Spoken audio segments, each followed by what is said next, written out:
Yo, it's your main man, Oak, and this album review is brought to you by the good folks at Men TV. Today, we're going to discuss the long-awaited, highly anticipated debut album from Nipsey Hussle entitled Victory Lap. Now, this album is about 10 years in the making.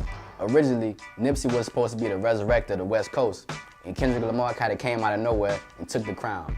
But he kept grinding, he kept doing his thing, and now this album is here for everybody to hear. About 16 tracks deep, what I really liked about the album was, I feel like what Jay-Z was trying to do with 444, Nipsey conquered. You know, a lot of things that Jay-Z was talking about was above the realm of, the middle class or the hood people, but Nipsey, he's really easy to digest. And I feel like the last rapper to kind of do that was, I'm not trying to sound blasphemous, but Tupac Shakur. The real special thing about Victory Lap was that a lot of artists today, they don't really take time to put together projects. They get a producer, they get a beat, and they rap over it. But with Nipsey's album, you could tell he really paid attention sonically to everything. Each song, it had a concept, but it was cohesive for the whole project as a whole. And also, even the features, with Kendrick, Marsha Ambrosius, The Dream and everything, it was the perfect album for the time that we're living in today.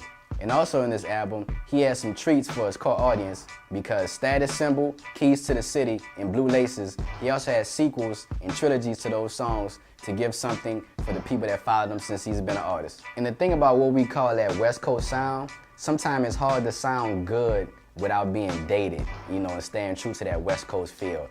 It feels like he still had that West artist sound, but a lot of the beats and everything were current, so it didn't sound like it came out in 1992.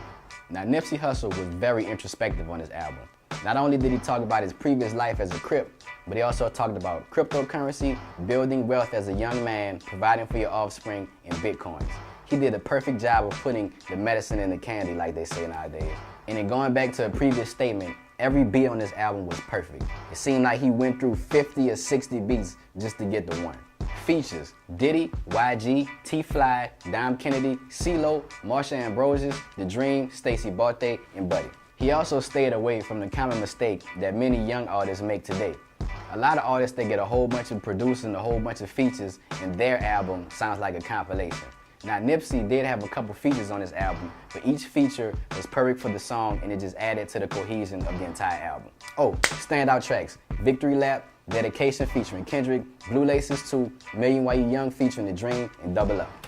All in all, this was a great album. From the Marathon Store to his deal with Tidal to dating Lauren London, Nipsey is definitely winning.